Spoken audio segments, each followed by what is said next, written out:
Hello दोस्तों, आज हम स्टार्ट करने वाले हैं चैप्टर नंबर 9 की पहली एक्सरसाइज है 9.1।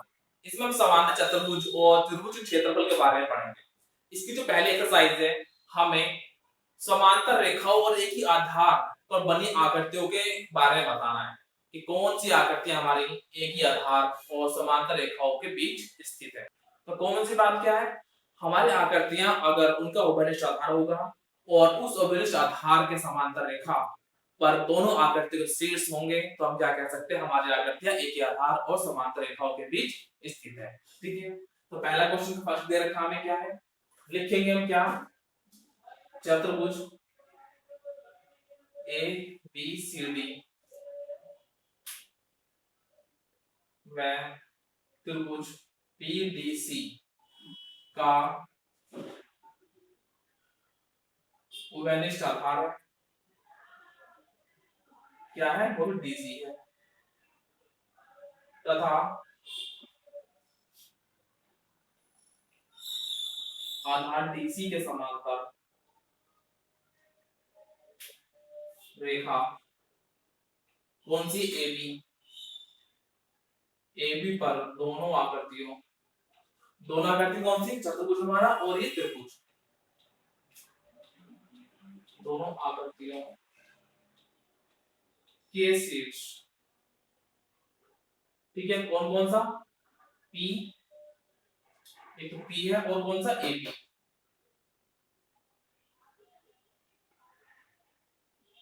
स्थित है। ठीक है, तो आता हम कह सकते हैं क्या कि ये दोनों आकृतियां एक ही आधार और एक ही समांतर रेखाओं के बीच स्थित है। अतः ये आकृतियां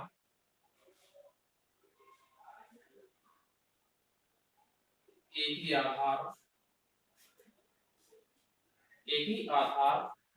व एक ही समांतर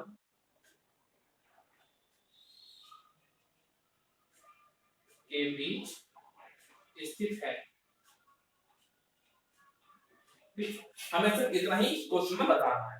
ठीक है, आगे आता है, अब इसमें हमारे पास क्या है, पी क्यू आर एस एक चतुर्भुज दे दिया है और दूसरा चतुर्भुज हमें दे दिया है क्या, M N S R.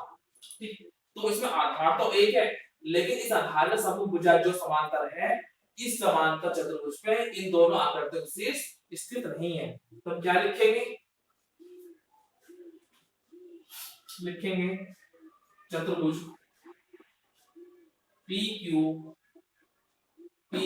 S R व चतुर्भुज एम एन एस आर के आधार कौन सा, आर एस, तो उभयनिष्ठ है परंतु इन दोनों आकृतियों के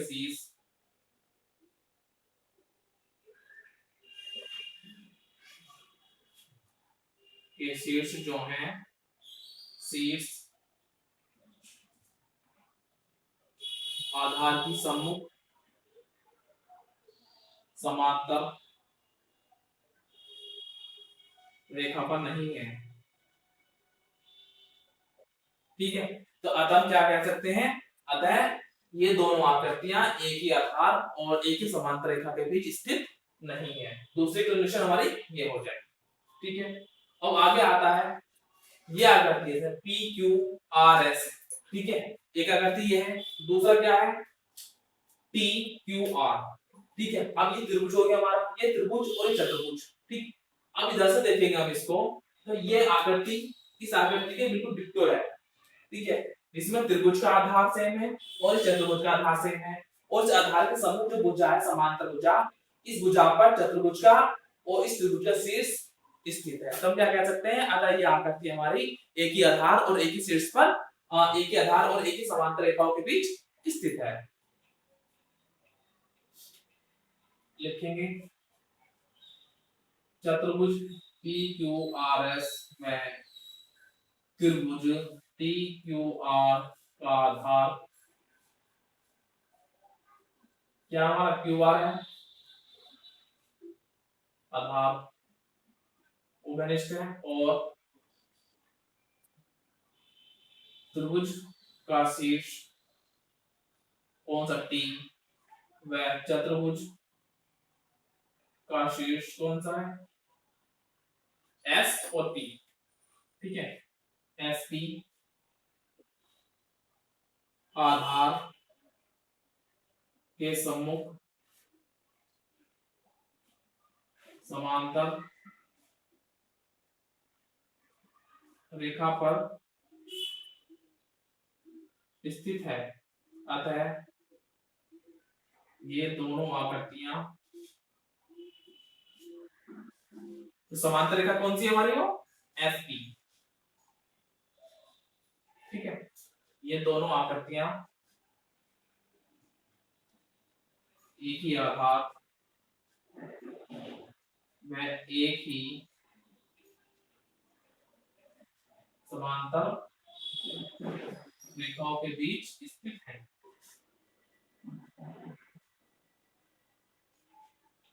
ठीक है, सिर्फ हमें इतना ही बताना था। क्या ये हमारा त्रिभुज बन गया, इसका जो आधार है क्यू आर, यही आधार इस त्रिभुज का, इस चतुर्भुज का भी है क्यू आर। ठीक है, आधार हमारे क्या बलिष्ठ आ गया, और इस त्रिभुज का शीर्ष डी और इस चतुर्भुज का शीर्ष एस पी जो है इसी रेखा पर, यानी कि इस एस पर ही स्थित है। तो हम क्या कह सकते हैं, ये दोनों आकृतियां हमारी एक ही आधार व एक ही समांतर रेखाओं के बीच स्थित है। अगला करते हैं, अब देखो इसमें ये त्रिभुज और चतुर्भुज, ठीक है, इनमें आधार क्या है, कॉमन नहीं है, तो क्या लिखेंगे हम, इसका P Q R S A B C. ठीक है, हमने इसको नाम दे दिया अपनी तरफ से। अब इसमें देखो लिखेंगे चतुर्भुज, चतुर्भुज पी क्यू आर एस व त्रिभुज ए बी सी का आधार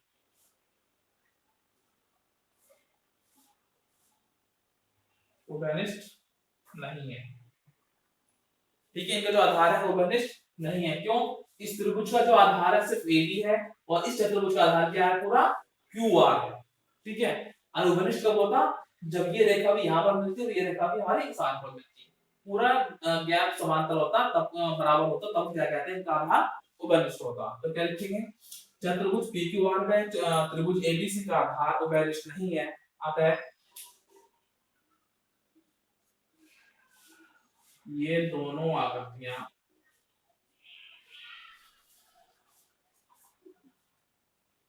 एक ही आधार व एक ही समांतर रेखाओं पर स्थित नहीं है।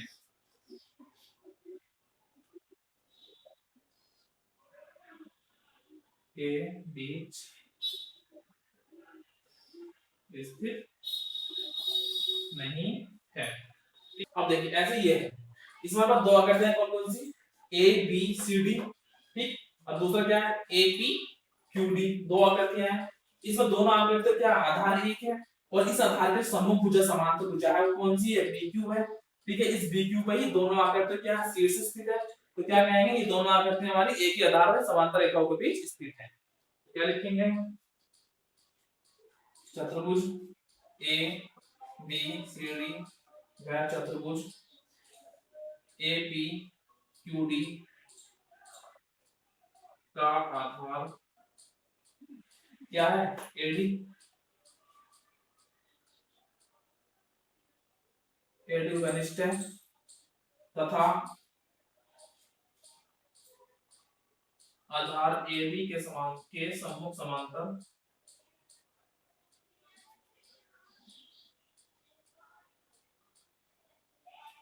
सम्मुख समांतर रेखा बी क्यू पर दोनों आकृतियों के शीर्ष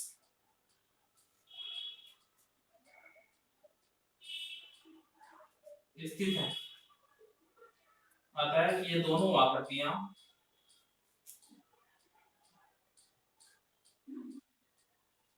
एक ही आधार व एक ही समांतर रेखा के बीच स्थित है। ठीक है, इसमें हमें सिर्फ इतना बताना था।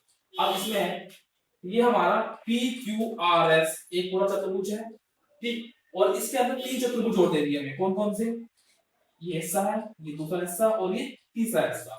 तो आप देखेंगे इसमें जो तीनों चतुर्भुज है, इसमें क्या है, इनका जो आधार है अलग अलग है, एफ डी है, फिर डी सी है, फिर सी आर, यानी कि इनका आधार कॉमन नहीं है। तो हम क्या कह सकते हैं, ये सभी क्या करते हैं, क्या है, एक ही आधार का, एक ही समांतर रेखाओं के बीच स्थित नहीं है। तो क्या लिखेंगे, चतुर्भुज पी क्यू आर एस में तीन अन्य आकृतियां मतलब कि चतुर्भुज, तीन अन्य आकृतियां चतुर्भुज कौन कौन सा हो गया, पी ए डी एस, दूसरा आप मान लो ए बी सी डी, और बी क्यू आर एस।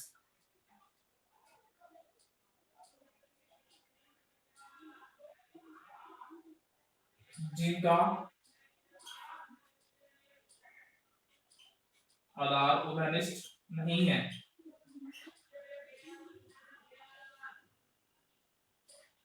अतः ये आकृतियां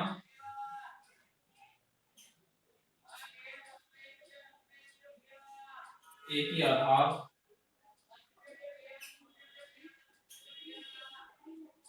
एक ही समांतर